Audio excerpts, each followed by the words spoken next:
तो वो उठाओ। Thank you Jesus. अपने हाथों को हिलाओ। Thank you Jesus. खुदाबंद आज तेरा पवित्र आत्मा अजीब और अचंभिरीति के साथ इन वचनों के द्वारा इनकी जिंदगी में कार्य करे। आज ये बाइबल टीचिंग, आज इस वचन का सुनाया जाना और सुना जाना बरकत का कारण हो। इनकी स्पिरिचुअल लाइफ सेम ना हो। मेरे सामर्थी परमेश्वर, तेरा पाक रूह अजीब और अचंभिरीति के साथ कार्य करे। प्रभु यीशु मसीह के पवित्र नाम में हम मांगते हैं, आमीन आमीन। Hallelujah. God bless you all. आज न्यायों की पुस्तक उसका 3, 4, 5, 6 बाब को हम पढ़ेंगे और हम सुनेंगे भी।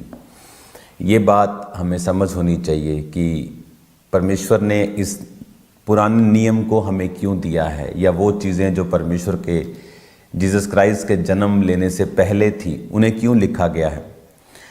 इन्हें इसलिए लिखा गया है ताकि हम परमेश्वर के हार्ट को, परमेश्वर के दिल को समझ सकें। हालेलुया। इसमें जो परमेश्वर के लोगों ने अपराध किए, गुनाह किए, उनको छुपाया नहीं गया। बाइबल कहती है मोआब एक ऐसी जाति थी जो लूत की अपनी दोनों बेटियों से जन्मी थी। एक बेटी से मोआब जन्मा, एक बेटी से। जब ये जातियां जन्मी तो परमेश्वर ने उनको छुपाया नहीं। परमेश्वर ने उस पाप को दिखाया। एक व्यक्ति, एक पास्टर ने किसी को बाइबल पढ़ने के लिए दी। जब वो बाइबल पढ़ के उसे वापस देने आ गया, कहता नहीं नहीं, इसमें तो ऐसी बातें लिखी हैं। उसने कहा इसीलिए तो परमेश्वर सच्चा है कि उसने लोगों के पापों को छुपाया नहीं है, उन्हें बताया है और उसकी सजा भी दी है। इसलिए बाइबल कहती है कि मोआब जाति से परमेश्वर हमेशा नफरत करता रहा, क्योंकि वो लूत और उसकी अपनी बेटियों से जन्मी थी। इसीलिए जब हम उन हिस्सों को पढ़ते हैं, जब हम पुराने टाइम को पढ़ते हैं, हमें परमेश्वर के हार्ट का, उसके दिल का, उसके काम करने का तरीका, उसके दिल में क्या है, हमें ये समझ आता है। और हमें ये भी समझ आता है जब हम पुराने नियम में पढ़ते हैं, जब हम मूसा को पढ़ते हैं, यहोशू को पढ़ते हैं कि जिस तरह मूसा ने लोगों की अगुवाई की, उसके बाद यहोशू ने लोगों की अगुवाई की। लेकिन जब ये अगुवे नहीं होते थे तो बाइबल कहती है कि फिर से वो लोग प्राय देवताओं की उपासना करने चले जाते थे। फिर से वो लोग उन्हीं बुरे कामों में घुस जाते थे और फिर से परमेश्वर उनमें अगुओं को खड़ा करता था। पहले उसने मूसा को खड़ा किया, फिर यहोशू को खड़ा किया। मूसा 120 साल का होकर परमेश्वर में मरा और यहोशू 110 साल का होकर मरा। उसके बाद परमेश्वर ने न्यायियों को खड़ा किया। न्यायी वो लोग होते थे जिनमें परमेश्वर का आत्मा समाता था। जिस तरह आज पुराने नए नियम में परमेश्वर ने कहा कि अंत के समय में मैं हर एक मनुष्य को अपनी आत्मा से भरूंगा। तो आज परमेश्वर सबको अपनी पवित्र आत्मा से भरता, लेकिन उस समय जिस पर आत्मा उतरता था वो न्यायी बनता था, वो अगुआ बनता था। और इस तरह से लेकर जब हम न्यायों की पुस्तक को पढ़ते हैं तो परमेश्वर ने अलग अलग लोगों को अलग अलग रीति के साथ इस्तेमाल किया। परमेश्वर उनके साथ रहा, परमेश्वर ने उनके द्वारा लोगों को छुड़ाया। और फिर से जब लोग छुड़ाए जाते थे और तौबा करते थे और परमेश्वर के साथ मेल मिलाप में रहते थे, और फिर कुछ सालों बाद जब न्यायी मर जाता था तो फिर से वो उन पापों में चले जाते थे। यहाँ पर जब हम न्यायियों की पुस्तक मोस्टली इसी तरह की ये सब घटनाओं को दर्शाती है, चाहे उसमें दबोरा हो, चाहे उसमें गिदौन हो, चाहे उसमें शमगर हो, ओत्नियल हो, अहूद हो। 3 बाब से लेके 6 बाब तक ये सारी घटनाएं एक ही तरह की हैं कि किस तरह से परमेश्वर में वो मुड़े, किस तरह से उन्होंने तौबा की, परमेश्वर ने न्यायी ठहराए, न्यायियों ने उनको दुश्मनों के हाथ से छुड़ाया। जब तक न्यायी जिंदा रहते थे तब तक वो परमेश्वर के साथ जुड़े रहते थे। जब उनका अगुआ उनके साथ नहीं होता था तब वो परमेश्वर से फिर से हट जाते थे। और इसमें जब हम न्यायों की पुस्तक 6 बाब पढ़ते हैं तो इस 6 बाब में गिदौन का जिक्र है। और यहाँ पर बाइबल कहती जब गिदौन परमेश्वर के द्वारा चुना गया तो एक चीज जो परमेश्वर की शुरू से लेकर, क्योंकि वो एक सा रहने वाला परमेश्वर, परमेश्वर की निगाह में कोई भी नया नियम या पुराना नियम नहीं है। परमेश्वर की निगाह में यीशु मसीह के जन्म के पहले की व्यवस्था है और यीशु मसीह के जन्म के बाद की व्यवस्था है। ये दोनों व्यवस्थाएं अलग अलग हैं। इसलिए परमेश्वर ने कहा था दांत के बदले दांत, आंख के बदले आंख, प्राण के बदले प्राण। क्यों कहा था? अगर वो ना कहता तो यहूदी कौम बची ना रहती। अगर वो बची ना रहती तो उद्धारकर्ता कभी भी पैदा ना होता। उस उद्धारकर्ता को बचाने के लिए पहले की व्यवस्था और थी, लेकिन जब उद्धारकर्ता प्रभु यीशु मसीह आ गए तो उसके बाद की व्यवस्था से अब दांत के बदले दांत नहीं, अब प्राण के बदले प्राण नहीं, जो तेरे दाहिनी पर मारे बाहिनी पर मारे दाहिना आगे कर दे। तो ये व्यवस्था चेंज हो गई और अब जीसस क्राइस्ट जब आ गए। लेकिन एक चीज़ आपने हमेशा से ये देखी होगी, जब गिदौन को चुना गया, जब गिदौन को परमेश्वर ने कहा कि शूरवीर सूरमा यहोवा तेरे संग है, तो बाइबल कहती है कि उसने कहा कि प्रभु तेरा आयत में कि यदि यहोवा हमारे संग होता तो विपत्तियां हम पर क्यों पड़ती। 15 आयत में लिखा, प्रभु विनती सुन, मैं इज़राइल को कैसे छुड़ाऊं। देख मेरा कुल मनुष्य में सबसे कंगाल है और मैं अपने पिता के घराने में सबसे छोटा हूं। वो भी ये सेम बात कहता है कि मेरा कुल मनुष्य में, यानी मनुष्य कुल का वो था, कहता मेरा कुल मनुष्य में, यानी जितने भी कुल हैं मनुष्य में, आपकी जाति में जितने भी रिश्तेदार हैं, जितने भी आपकी जाति के लोग हैं, आप कहता मैं सबसे कंगाल हूं और कंगालों में मेरे पूरे जो कंगाल परिवार है, कहता मैं उससे सबसे छोटा हूं। लेकिन परमेश्वर कह रहा है ये शूरवीर सूरमा। इसलिए और नए नियम में भी पौलुस क्या कहता है कुरिन्थिया में, उसने कहा क्या तुम नहीं जानते परमेश्वर ने जगत के निर्बलों को और तुच्छों को चुन लिया। ये परमेश्वर की एक हॉबी है, ये परमेश्वर की एक कह लो कि उसकी एक थिंकिंग है कि मैं सबसे छोटों को, सबसे कंगालों को, सबसे निर्बलों को, सबसे कुचले हुओं को, सबसे तुच्छों को चुनूंगा, उन्हें बुलाऊंगा, उन्हें इस्तेमाल करूंगा और उन्हें जो अपने आप को उच्च समझते हैं उनसे भी अधिक ऊंचा करूंगा। अगर आपको इसको अच्छी तरह से पढ़ना है तो बाइबल कहती है, जब हम इन्हीं न्यायियों की पुस्तक को 7 अध्याय से पढ़ेंगे तो उसमें लिखा, गिदौन जो यरुब्बाल भी कहलाता है और सब लोग जो उसके संग थे सवेरे उठे और हरोद नामक सोते के पास अपने डेरे खड़े किए और मिधानियों की छावनी उनकी उत्तरी और मोरे नामक पहाड़ी के पास तराई में पड़ी थी। तब यहोवा ने गिदौन से कहा, जो लोग तेरे संग हैं वे इतने हैं कि मैं मिधानियों को उनके हाथ नहीं कर सकता, नहीं तो इजरायली ये कहकर मेरे विरुद्ध अपनी बड़ाई मारने लगेंगे कि हम अपने ही भुजबल के द्वारा बचे हैं। परमेश्वर कहता तेरे पास जो लोग हैं ना, ये इतने हजारों में हैं कि जब तुम लड़ने के लिए जाओगे और लड़के जीतोगे तो इन लोगों को ये लगेगा कि हम बहुत बड़ी गिनती में हैं, इसीलिए हम जीत गए हैं। आप देखो परमेश्वर का थिंकिंग प्रोसेस क्या है। इसलिए बाइबल में लिखा है कि आप अगर हम्बल होंगे, आप अगर नम्र होंगे तो परमेश्वर आपको बढ़ाएगा।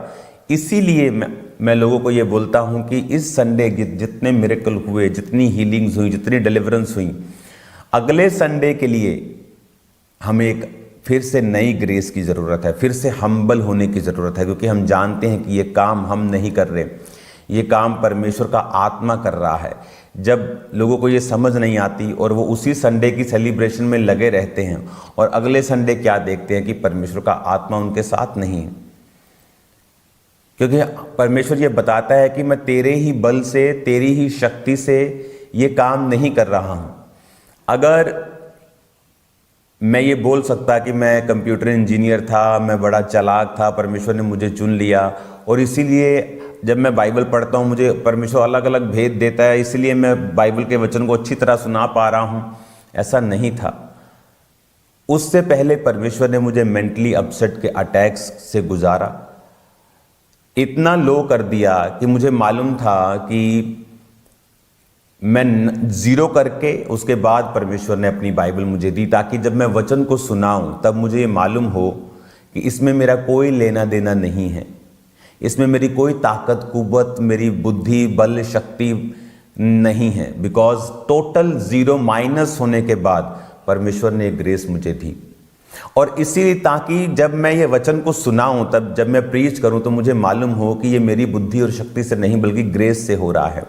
और यहां पर भी परमेश्वर कह रहा था कि इतने लोगों को तू लेके जा रहा है, ये लोग समझेंगे कि अपने भुजबल से ये जीते हैं, तो इनको कम कर। तो उसने जाके प्रचार किया कि जो कोई तुम में से डरता हो वापिस चला जाए। 3 आयत में लिखा तो कहता कि 22,000 लोग लौट गए, यानी 32,000 थे और 10,000 रह गए। परमेश्वर ने कहा अभी भी ज्यादा है, इतने लोगों से भी मैं तुझे जितवा नहीं सकता। कहता अब जाके नाले में चला जा, अब मैं उसे परखूंगा। और बाइबल क्या कहती है कि वह सोते के पास नीचे गया और परमेश्वर ने कहा जितने कुत्ते के समान जीभ से पानी चपड़ चपड़ करके पिए उन्हें अलग रख, वैसे ही वो जो घुटना टेक कर पिए।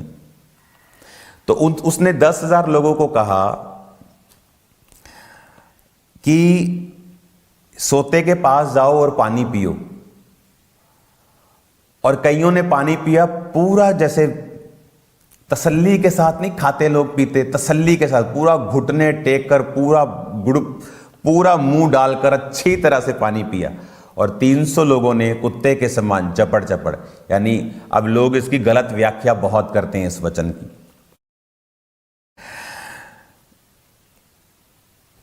जब उन्होंने कुत्ते के समान चपड़ चपड़ पीने का मतलब कि उन्होंने पानी भी पिया और वो अलर्ट भी थे कि उनके आसपास क्या हो रहा है। अगर आप कुत्ते को पानी पीता हुआ देखें तो वो जब पानी को पीता है तो वो इधर उधर उसकी पूरी निगाह होती है। अगर आप जानवरों को पानी पीता हुआ देखें तो उस सोते में जहां मगरमच्छ होते हैं वो पूरी, अगर आप शेर को भी पानी और चीता को भी कभी पानी पीते हुए देखें, मैं बचपन से बहुत डिस्कवरी वो चैनल मुझे बहुत देखने का शौक था जानवरों का, तो अगर आप देखेंगे तो वो बहुत अलर्ट होकर पानी पीते हैं कि अगर उन पे अटैक हो, उनके पास समय हो वापस मुड़ने का। लेकिन जो लोग घुटने टेक कर ऐसे पानी पिया कि अगर उन पे अटैक होता है उनके पास कोई चांस नहीं है बचने का। तो गिदोन को भी रीजन चाहिए था कि किस रीजन से तुम उनको बोल दोगे कि भाई तुम नहीं जाओगे, तुम जाओगे, तो वहां लड़ाई झगड़े का कारण बनता। तो उसको जेन्युइन रीजन चाहिए था। तो पहला रीजन उसने निकाला कि जो लोग तुम में डरते हैं वापिस चले जाओ। देखो भाई, अब पूरी बात यहां नहीं लिखी, वो हो सकता है उसने कहा देखो भाई तुम्हारे छोटे छोटे बच्चे हैं, तुम मर भी सकते हो, बच्चों को कौन संभालेगा, तुम्हारी वाइफ विधवा हो जाएगी, तुम्हारी मम्मी रह जाएगी, बाप देखो तुम्हारा बीमार है। तो कई तरह की बातें इमोशनल उसने की होंगी, तो वो कुछ वापिस चले गए। वो ऐसे नहीं कहता कि हाँ भाई तुम जाओगे तुम नहीं जाओगे, बोलेंगे कि मैं क्यों नहीं जाऊंगा, या वो क्यों जाएगा, या मैं क्यों नहीं जाऊंगा, या मैं क्यों जाऊं। तो इन बातों से बचने के लिए परमेश्वर अपने अगुओं को बुद्धि भी देता है। हालेलुया। तो ये बुद्धि परमेश्वर ने उसको दी जो अपने कुल में सबसे कंगाल और अपने कुल में सबसे छोटा था। तो आप इमेजिन कर सकते हैं कि एक व्यक्ति को परमेश्वर एक नीची जाति से, नीचे लेवल से, बीमारी से किसी को नीची जाति से, किसी को नीची बीमारी से, जातियां भी हम ही ने बनाई हैं, लेकिन जो इस दुनिया की पॉइंट ऑफ व्यू से मैं आपसे बात कर रहा हूं, गरीब, तुच्छ, बीमार, पागल व्यक्ति, उनको परमेश्वर चुनता है अगुवा होने के लिए, ताकि जब वो अगुवाई करे और उसकी अगुवाई में इतने बड़े बड़े काम हो, उसको ये मालूम हो कि ये मेरी बल और कुव्वत और शक्ति से नहीं हो रहा है, इसका कारण परमेश्वर है। और जब उन लोगों को जिनकी अगुवाई गिदोन कर रहा था, तो वो ऐसे ही लोगों को वापस नहीं भेज सकता था। अब 10,000 रह गए, 22,000 चले गए। अब 10,000 में भी परमेश्वर कह रहा है ये बहुत ज्यादा, ये लोग समझेंगे कि हमारी बल और ताकत से हम जीते हैं। अब नीचे सोते में ले जाओ और सबको बोलो पानी पियो, और जो घुटने टेक कर पिए, यानी जो आराम से अलर्ट होके बिना किसी अलर्टनेस के पिए, उनको निकाल दे। उनको बोल के तुम अलर्ट नहीं थे, लेकिन जो कुत्ते के समान चपड़ चपड़ पिए, जो इधर भी देख रहे उधर भी देख रहे, पानी भी पी रहे हैं, जो जिनको मालूम है पूरी परिस्थिति का, अटैक के बारे में, उनको चुन। तो वो 300 व्यक्ति निकले। इसकी राइट व्याख्या वचन की ये है। और जब उन 300 व्यक्तियों को चुना गया। जब यहोवा ने 7 आयत में लिखा, गिदोन से कहा, इन 300 चपड़ पीने वालों के द्वारा मैं तुमको छुड़ाऊंगा और मिधानियों को तेरे हाथ में कर दूंगा और अन्य सब लोग अपने अपने स्थान को लौट जाएं। और अब जब इस वचन को हम पढ़ते हैं, इसमें हमें यह समझ आती है कि परमेश्वर ने कहा कि इन 300 जो चपड़ करके पानी पी रहे हैं, इनको अलग कर ले। और आगे की अगर आप इनको पढ़ेंगे, इस स्टडी को अगर आप करेंगे, तो किस तरह से परमेश्वर ने उसको खाली घड़ा दिया, गिदोन ने नरसिंगा दिया, उसने उन्हें अपने घड़े को तोड़ा जाने से पहले। तो ये स्टोरीज आप खुद भी स्टडी करेंगे और खुद भी पढ़ेंगे, ताकि आपको खुद भी बाइबल के साथ जुड़ाव और इसकी महत्वता जो है हमेशा मालूम हो। तो इन चीज़ों से हमें ये समझ आती है कि परमेश्वर अपनी महिमा, अपनी ग्लोरी किसी को नहीं देता। और परमेश्वर, अगर आप तुच्छ हैं, अगर आप रिजेक्टेड हैं, आपके अंदर रिजेक्टेड स्पिरिट है, लोग आपको रिजेक्ट करते रहे हैं, इसका मतलब परमेश्वर आपको एक्सेप्ट करेगा। अगर 4 ने आपको छोड़ा तो लाखों लोग आने वाले समय में आपको एक्सेप्ट करेंगे। हालेलुया। मैंने अपनी लाइफ में शुरू से बातों को नोटिस किया था कि मेरी उस तरह से संसार में मैं नहीं रिश्ता था जिस तरह से लोग थे, और रीज़न मुझे समझ नहीं आता था, क्योंकि परमेश्वर ने मुझे अपने लिए अलग करके रखा हुआ था।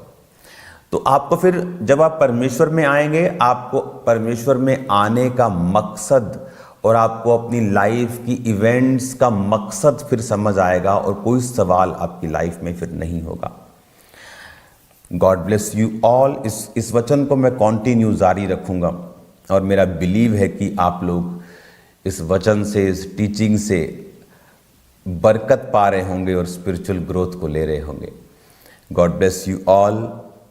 संडे को स्पेशल प्रभु भोज की मीटिंग में आपको फुल फैमिली और प्रभु भोज आपको अलग अलग करके दिया जाएगा, उनको हिस्सों में बांट कर दिया जाएगा और प्रार्थना के साथ दिया जाएगा। और मेरा बिलीव है आप लोग सेम नहीं होंगे। आज शाम को प्रार्थना पहाड़ की प्रेयर्स में फिर मिलेंगे। मेरा बिलीव है ये वर्ड, ये टीचिंग आपको सेम नहीं रहने देगी। Hallelujah. God bless you all. कल फिर रोज़ की रोटी को कंटिन्यू मैं जारी रखूँगा, और जो वर्ड, जो डीप वर्ड आप सुनेंगे, आप उसे लिखें, आप उसे समझें। हालेलुया। संडे को मिलेंगे खुदावंद की प्रेजेंस में। जितने लोग आज पहली बार इस वचन के साथ जुड़े हैं, अपनी आंखों को बंद करके अपने हाथों को उठा के मेरे पीछे एक प्रार्थना करें। बाकी सब लोग ये प्रार्थना करके उनका साथ दें। बोले, प्रभु यीशु मसीह, मैं पापी हूँ, मुझे माफ़ करें, अपने लहू से धोएं, मुझे अपनी संतान होने का अधिकार दें, मेरे जीवन में आए, प्रभु यीशु मसीह के पवित्र नाम में। आमीन, आमीन। Hallelujah. God bless you all. शाम को मिलते हैं खुदाबंद की प्रेजेंस में। आप सेम नहीं होंगे। जो प्रेयर माउंटेन की प्रेयर्स को कर रहे हैं, वो शैतानी बंधनों से फ्री हो रहे हैं। मैं आपको बता रहा हूँ, आप उनकी लाइव्स में चेंज देख रहे हैं लोगों की, क्योंकि वहाँ पर कोई टाइम वेस्ट नहीं है। जस्ट आप ऑन करेंगे 8, उसके बाद फायर और प्रेयर और फायर और प्रेयर आपका वेट कर रही होगी। God bless you all.